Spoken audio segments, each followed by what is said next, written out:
जम्मू में अभी भी धुंध छाई हुई है, जिसकी वजह से विजिबिलिटी काफी कम है। दिन के वक्त आप देख सकते हैं हेडलाइट्स जो हैं वो गाड़ियों की ऑन है।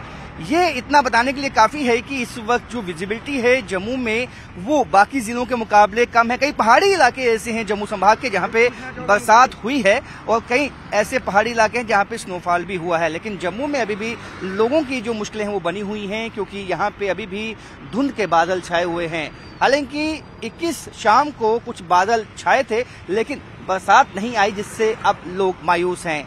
लोगों का मानना है कि कई तरह की शिकायतें जो हैं, जो हेल्थ इश्यूज हैं, उनमें अब पैदा जो होने लगे हैं। कई खांसी, जुकाम और बच्चों में जो है इस तरह की रिपोर्ट्स काफ़ी आई हैं कि हेल्थ इश्यूज बहुत ज़्यादा हुए हैं पिछले कुछ दिनों में।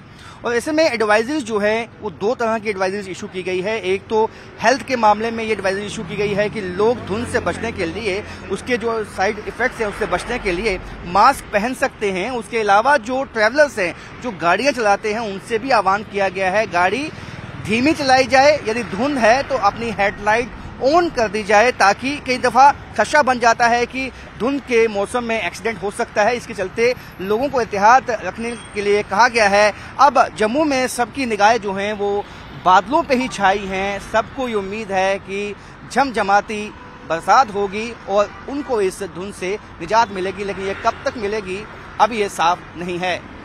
कैमरामैन साहिबा भट्ट के साथ राजेंद्र वैद, न्यूज़ 18 जम्मू।